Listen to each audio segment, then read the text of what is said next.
اور اس کا اتنا اجر اور ثواب ہے کہ اگر آپ وقت دیکھیں تو 1.5 منٹ ہے صرف، لیکن اگر آپ اجر دیکھیں تو بے حد و حساب. تو اس لیے پابندی کے ساتھ کوشش کریں اس کو پڑھنے کی. اور گھڑی دیکھ لیں، آپ کا کوئی بڑا وقت نہیں لگے گا. انسان یہ صرف شیطان کا بھلاوا ہوتا ہے کہ انسان یہ نیکی نہ کرے اور اتنا بڑا اجر نہ کمائے. شیطان کا بھلاوا ہوتا ہے، لہٰذا وہ کہتا ہے وہ دیکھو وہ کام، وہ دیکھو وہ کام، وہ بھی ہے وہ بھی ہے، وہ چھوڑو پھر کر لینا، چلتے پھرتے کر لو، اٹھو اٹھو یہاں سے.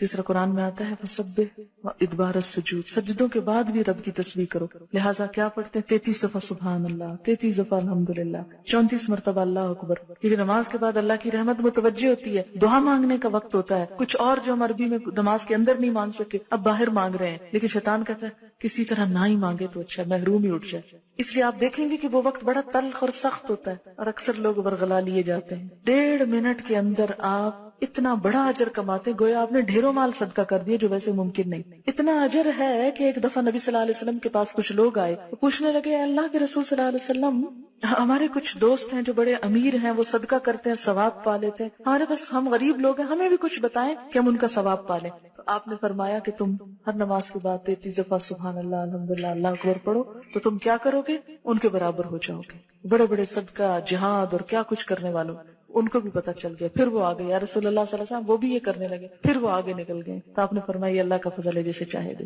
پھر ہوتا ہے اب نماز پڑھ لی، جلدی جلدی وہ بلا کے آرڈر کر دیں سب کو جو جو کچھ کہنا ہے، پھر بولنا شروع کر دیتے. لہٰذا تھوڑا سا اور صبر. وہاں تو فرض تھا چپ رہنا، اب کیا ہے نفل ہے چپ رہنا.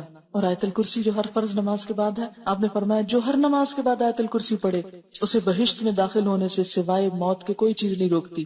گویا جنت کا دروازہ کھل گیا اس کے لیے. اسی لیے فرض نماز کے بعد جو آیت الکرسی ہے اس کا بھی بڑا اجر ہے کہ جو پڑھے گا وہ اس کے بعد فوت ہو جائے سیدھا جنت میں. لیکن آپ نے فرمایا یہ صرف انبیاء صدیقوں اور شہیدوں کو یہ صفت ملتی ہے، ہر کوئی نہیں اس کی پابندی کر سکتا.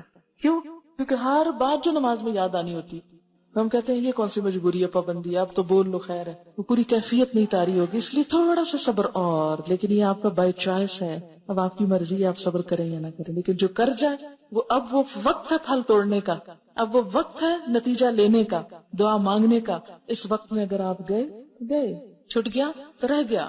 کیونکہ اس وقت انسان کو فیل ہوتا ہے اچھا میں نے اتنی اچھی نہیں نماز پڑھی، کو بہت سیٹسفیکشن نہیں ہوتی. پھر انسان کو کہا سیٹسفائی ہو جاؤ، مانگو اللہ سے اللہ اور اچھی عبادت کی توفیق. نماز پڑھ چکا ہے پھر دعا اللہ توفیق دینا پھر بھی لوٹ کے آؤں. ایسا نہ ہوگا کہ لیے نماز میں سو جاؤں یا بھول جاؤں یا دل ہی نہ چاہے. اب دیکھیں کہ اگر ہر نماز کے بعد انسان یہ دعا مانگ لیتا تو ایک طرف سے اپنے آپ کو پھر باندھ لیتا ہے اگلی نماز کو، ورنہ ایک پڑھے گا اور ایک چھوڑ دے گا، ایک پڑھے گا قضا کر جائے گا. تو اس طرح انسان چھوڑ نہیں سکتا.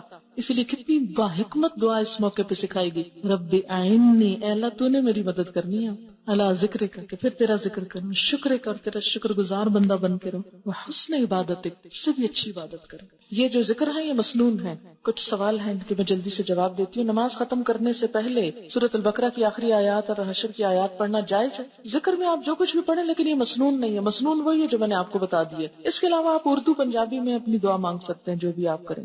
اچھا ایک بات یاد رکھیں، سجدے میں قرآن نہیں پڑھا جاتا، سجدے میں قرآن نہیں پڑھا جاتا. درود شریف کھڑے ہو کے نہیں پڑھا جاتا، سلام کھڑے ہو کے نہیں پڑھا جاتا، بیٹھ کے پڑھا جاتا ہے نماز میں. سبحانک اللہم و بحمدک نشہد ان لا الہ الا انت نستغفرک و نتوب